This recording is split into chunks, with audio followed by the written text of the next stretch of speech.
Hey YouTube, this is Dragon Master Knight from the Legion. The team just got back from a regionals in Tuscaloosa and I'm about to show you the deck that I used. It is a Fortune Lady deck, believe it or not. I built it just for fun. I actually didn't expect to do too well, but I made 5 and 3, which is better than I thought I'd do with Fortune Ladies.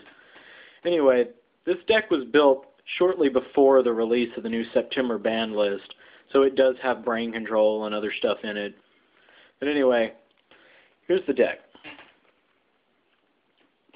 First off, 3 Fortune Lady Light.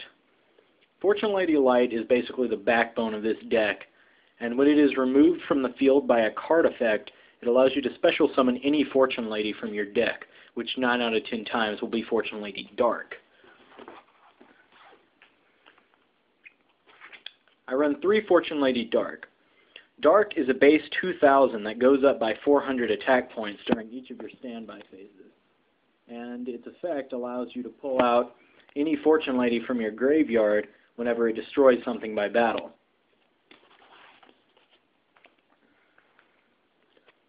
Two Fortune Lady Water. It's a decent 4-star. It's base 1200, goes up by 300 every standby phase. And if it's special summoned in any way and you control another Fortune Lady besides water, then you can draw 2 cards. So it's a good draw power source. And 1 Fortune Lady Fire, which is really not that great, but it has to be special summoned by a Fortune Lady's effect in face-up attack position, but when you do that, you can destroy an opponent's monster and inflict damage to your opponent equal to the destroyed monster's attack. 1 Raimei. It's a pretty good 3-star. It's 1400 attack points, so it's decent, but it's essentially a searcher. When it's destroyed by battle and sent to the graveyard, you can add any level 2 or lower light monster from your deck to your hand. And I use this instead of Sangan because since the Fortune Ladies are question mark attack, Sangan can't search them out. So I use Raimei because she can pull out 1 of 2 cards in my deck, either a Fortune Lady Light or the next card I'm about to show you, which is Cyber Valley. I run 2 Cyber Valleys. They're just really great cards, especially for stalling out your opponent and for giving you that extra draw power. There's a good amount of draw power in this deck. 2 Cyber Dragons. If I redo this deck to go in the next format, I'm adding a 3rd Cyber Dragon, definitely. Cyber Dragon is just nice in any situation, and main decking them allows me to side against gadgets instantaneously, which is nice. Also, because they special summon to get out, they can get around Future Visions. Next, 2 Thunder King Ryos, which are just amazing cards. And I like to main deck them because they're 4 stars and they're powerful. And the only card I have in this deck that brings a card from the deck to the hand without drawing is Raimei. So it doesn't really hurt me that much. 1 Gale, he's actually the only tuner I run. This deck is not very synchro heavy at all. In fact, I think the entire time at the tournament I didn't use a single synchro for my extra deck. But I run Gale because 1, he's a good synchro just in case, and 2, his ability makes him a nice tech card. 1 Tragurdia. I run Tragurdia over Gorz because since this is a field card-based deck, I'll likely have at least some cards on the field at all times. So Tragurdia is much more reliable. 1 Chaos Sorcerer. I run a good amount of darks as well as lights in this deck, so Chaos Sorcerer is viable. It's also nice to be able to remove from play my Fortune Ladies to get Chaos Sorcerer out and then stick them back in the graveyard to use them as fodder for Fortune's Future, which I'll show you when I get to the Magic Card section. And my last monster, 1 Malefic Stardust Dragon, which I run because this is, once again, a field card heavy deck, so I can actually use Malefic Stardust. His ability is nice because it protects my Future Visions, and when Malefic Stardust is out, he essentially gives me an instant 2500 attack power dark monster with no cost at all. Alright, Magic Cards, Staples, MST, Giant Trunade. I actually run Trunade over Heavy Storm in this deck. because I use Future Visions, which is a field card. Brain Control, which is going to be banned in a few days.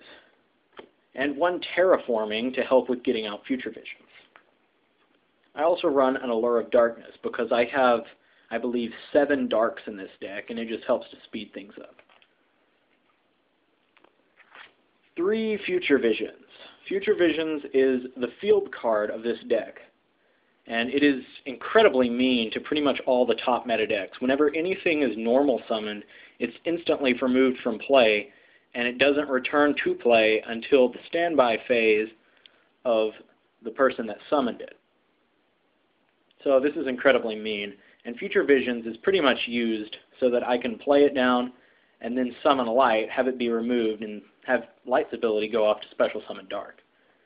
That's pretty much how I get things moving in this deck. Then I have 2 Fortune's Future, which is the draw power card. Fortune's Future is probably the most broken draw power card in the entire game. Unfortunately, it's so archetype specific that you can only use it in this one deck. Its ability is take one of your removed from play Fortune Ladies, stick it in the graveyard, draw 2 cards. It is not hard at all to remove from play Fortune Ladies in this deck, especially with cards like Future Visions or using Chaos Sorcerer. And then my other magic cards are 2 Different Dimension Gate, which is a very interesting card. It's a continuous spell.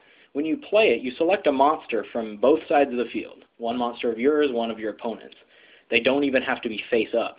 And those monsters are removed from play. Whenever this card is destroyed and sent to the grave, those monsters return to their original positions. It's nice to use to activate Light's effect. And it's also just mean to remove from play one of your opponent's synchros.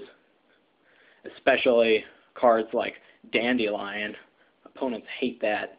And then if you play Trunade or something else that'll return it to your hand, now the cards are stuck out of play. And with Fortune Ladies, it doesn't really matter if things are stuck out of play because you've got Fortune's Future. So those are the magic cards. Now my traps. I have 3 Compulsory Evacuation Device, which is a very underrated card. The reason I run 3 of them in here is because these are not only for protection, but I can also compulsory my own Fortune Lady Light to have her ability go off, which is just mean. They also help with stunning in case you're running low on your defenses. 2 Bottomless, which is pretty much staple in every deck. The Destructive Duo, Torrential and Mirror Force. 1 D-Prison. 1 Call of the Haunted, which is actually really slow, and I think I'm going to take it out. And Solemn Judgment. So that's the entire deck. I have a generic Synchro deck. I don't really use Synchros very much at all. The only tuner I have in here is Gale, and I very rarely actually use it to Synchro. I do run a Stardust in my Synchro deck because I remove it from play to Special Summon Malefic. And I also run a Chimera Tech Fortress Dragon because I main deck Cyber Dragons. But anyway, the rest is just kind of generic. I don't really use it that much. So anyway, this is the Fortune Lady deck that went 5-3, and I was very proud of how it did. I might actually reconstruct this deck for the new format and keep going with it. Anyway, this is Dragon Master Knight signing off.